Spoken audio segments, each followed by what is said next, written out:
நோய் எதிர்ப்பாற்றல் அப்படிங்கிறது இன்னைக்கு ஒரு மிக முக்கியமான ஒரு மந்திர சொல்லாவே ஆயிடுச்சு அப்படின்னு சொல்லலாம். அதுவும் குறிப்பாக கோவிட் காலத்தில், இப்போ இந்த காலத்தையே கரோனா காலங்கிறோம். அந்த கரோனா காலத்தில் ஒவ்வொரு தனி மனிதனுக்குள்ளேயும் இந்த எதிர்ப்பாற்றல் நலமாக இருக்கணும், என்னுடைய உடல் தொற்று பெறாமல் இருக்கணும், ஒருவேளை நோய் தொற்று பெற்றாலும் அது ஒரு தீவிர நோயாக மாறிவிடக்கூடாது, அதற்கு நான் எப்படி அக்கறையோடு இருக்கலாம் அப்படின்னு எல்லா மனிதனுக்குள்ளேயும் ஒரு தேடல் இருக்கு.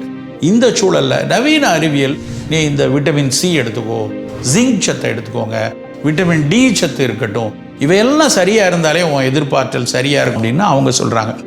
மரபு அறிவியல், இந்தந்த மூலிகைகள், இந்த கீரைகள், இந்த விதமான தானியங்கள், இவற்றையெல்லாம் சரியா நீ எடுத்துட்டே வந்தேன்னா உன் உடல் எப்பொழுதும் ஒரு எதிர்ப்பாற்றலோடு இருக்கும்னு ஒரு மரபு மருத்துவங்கள் இதெல்லாம் எடுத்து சொல்லுது. ஒரு நவீன அறிவியல் உற்று பார்த்து அறிவியல் கண்களால் சொன்ன விஷயமா இருக்கட்டும், மரபு தன் அனுபவ கோர்வைகளால் கோர்த்த விஷயமா இருக்கட்டும், இந்த ரெண்டும் இணைந்து நமக்கு கிடைச்சதுன்னா அது எதிர்ப்பாற்றலுக்கு எவ்வளவு சரியான ஒரு தீர்வாக இருக்கும். அப்படியான ஒரு தீர்வை நோக்கிய ஒரு நகர்வு தான் லாவோ 5G+. கொரோனா பேண்டமிக் காலத்தில் இந்த ஃபுட்டோட இம்பார்ட்டன்ஸ் நம்மளுக்கு பெரிய அளவில் தெரிஞ்சிச்சு. எப்படி? ஏன்னா இந்த விட்டமின் சியும் ஜிங்க்கும் பெரிய அளவில் immunity booster, it shields the virus அப்படிங்கிறத இன்றைக்கி நம்மளுக்கு உணர்த்தப்பட்டுச்சு. அந்த மாதிரி இப்போ நியூரான்ஸ்க்கு எடுத்து பார்த்தா நம்ம ஒரு B12, இது ஒரு எசென்ஷியலான விட்டமின். இந்த விட்டமின் பார்த்திங்கன்னா நான் வெஜிடேரியனில் தான் பிரதானமாக இருக்குது. நம்ம பாப்புலேஷனில் பெரிய அளவில் வெஜிடேரியன்ஸ் இருக்காங்க. இப்போ அவங்களுக்கு எப்படி இந்த சோர்ஸ் கிடைக்க போகுது? And again B12 in combo with B6 தான், it is usually goes in combos. அப்போ இந்த B6 வெஜிடேரியன் டயட்டில் தான் அவைலபிள் இன் பிளென்டி. அப்போ there is always a mix and match in availability of all these vitamins, micronutrients. And in modern ஈராவில் stress is an unavoidable component of as.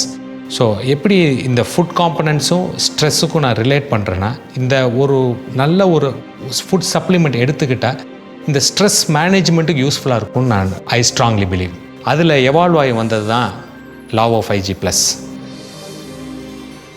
சுக்குக்கு மிஞ்சிய மருந்து இல்லை, சுப்பிரமணியனுக்கு மிஞ்சிய சாமி இல்லை அப்படின்னு சொல்லி ஒரு வழக்கு மொழியில் ஒரு சொல்லாடல் ஒன்று உண்டு. அந்த அளவுக்கு ஒரு தலையான மருந்து சுக்கு. நார்மலாக ஒரு சளி, இருமல் வரக்கூடிய, மூக்கிலிருந்து வரக்கூடிய வைரஸில் இருந்து, ஒரு மைக்ரேன் தலைவலியிலிருந்து பல விஷயங்களுக்கு சுக்கு ஒரு முக்கியமான ஒரு மருந்து. கிரேப் சீட், இந்த திராட்சையினுடைய மேல் தொலி, இந்த திராட்சையினுடைய விதை ரெண்டுலேயுமே ரிசர்வெட்டால் அப்படின்னு ஒரு சத்து இருக்குது. இந்த ரிசர்வெட்டால் சத்து இதயத்துக்கு சப்ளை பண்ணும் இல்லையா, இரத்த நாளங்கள். அந்த நாளங்களில், இரத்த நாடிகளில் போய் கொழுப்பு படிஞ்சதுன்னா தான் ஒரு மாரடைப்பு வர்றது, இதய தசைகள் வீக்காகிறதெல்லாம், அதை கட்டுப்படுத்துறதுக்கு இந்த ரிசர்வெட்டால் பயன்படுது அப்படின்னு கண்டுபிடிச்சிருக்காங்க. கிரீன் டீ, ஒரு சீனம் உலகத்துக்கு கொடுத்த ஒரு மிக முக்கியமான விஷயம் தேயிலை.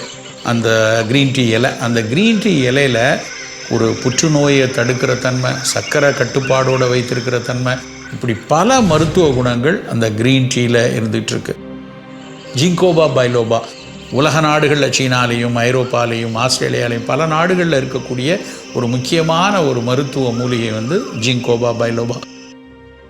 அதே மாதிரி இன்னொரு தாவரம் நம்முடைய வரப்போரத்தில் நாம் அன்றாடம் பார்க்கக்கூடிய ஒரு தாவரம் தான் நெருஞ்சி முள்ளுங்கிறது. அந்த முள்ளில் இருக்கக்கூடிய சத்துக்கள் ஒரு மனிதனுடைய, அதுவும் குறிப்பாக ஆணுக்கு அவனுடைய 45-50 வயதில் வரக்கூடிய ஆண்ட்ரோபாஸ் அப்படின்னு சொல்லுவாங்க. அந்த ஆண்ட்ரோபாஸ் சமயத்தில் சில நேரத்தில் அவருக்கு கொஞ்சம் உடல் உறவில் ஒரு ஆர்வம் இல்லாமல் போகலாம். ப்ராஸ்டேட் கிளாண்டுன்னு இருக்கும். அந்த ப்ராஸ்டேட் கிளாண்டு ஆக்சுவலாக அதுதான் உடலுறவின் போது அது சுருங்கி விந்து பீச்சடிக்கிற ஒரு கிளாண்ட். அந்த கிளாண்டை 50 வயசுக்கு மேலே சில பேருக்கு வீக்கம் அடைஞ்சு அடிக்கடி யூரின் போகிற ஒரு தன்மை வரும். சில பேருக்கு அந்த வீக்கமே புற்றுக்கட்டியாக கூட மாறிடும்.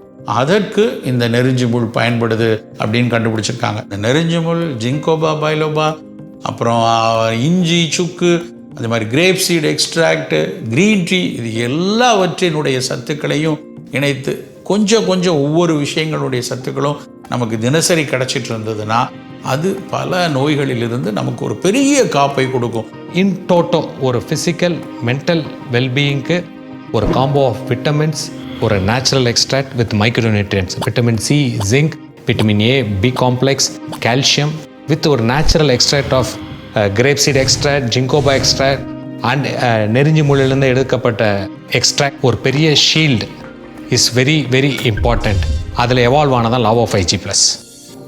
இந்த லவ் ஆஃப் 5G+ங்கிற மாத்திரை, இது ஒரு மாத்திரைன்னு சொல்ல வேணாம், இது ஒரு ஒன்றும் உடனே எல்லா நோயும் குணப்படுத்திடும், இந்த மாத்திரையை போட்டிங்கன்னா அந்த நோய் சரியாயிடும் அப்படி சொல்கிறதுக்கு இல்லை. இது ஒரு நலக்குப்பி, ஒரு அக்கறையில் உருவாக்கப்பட்ட ஒரு நலக்குப்பி. இது இன்னும் எப்படி விளக்கலாம் அப்படின்னா, ஒரு அம்மா நமக்கு ஒரு சாப்பாடு போடுறாங்கன்னு வச்சுக்கலாம். இந்த காய் கொஞ்சம் கூட சாப்பிட்றான், இந்த கீரை கொஞ்சம் கூட எடுத்துக்கோ, இந்த பழத்தை ஏன் வீணாக்குற, அதை சாப்பிடு, அது என்ன இலையில தனியாக ஓரத்தில் வெங்காயமும் கருவேப்பிலையும் அப்படின்னு பார்த்து இதை சாப்பிடு நமக்கு கொடுக்கறதுக்கு காரணம், இந்த பிள்ளை, இதை சாப்பிடக்கூடிய இந்த பிள்ளை காலத்துக்கும் ஆரோக்கியமாக இருக்கணும், காலத்துக்கும் நோய் எதிர்ப்பாற்றல் நல்லா இருந்து அவனுக்கு நலச்சவால்களை வரக்கூடிய எல்லா விஷயத்துக்கும் இந்த உணவில் ஏதாவது நம்ம கொஞ்சம் கொடுக்க முடியாதா, ஏதாவது கொஞ்சம் சேர்த்துட முடியாதாங்கிற ஒரு அக்கறை தான் அந்த பரிமாறலில் இருக்கும். இப்படியான ஒரு பரிமாறப்பட்ட அக்கறையும் கரிசனமும் தான் இந்த லவ் ஆஃப் 5G+.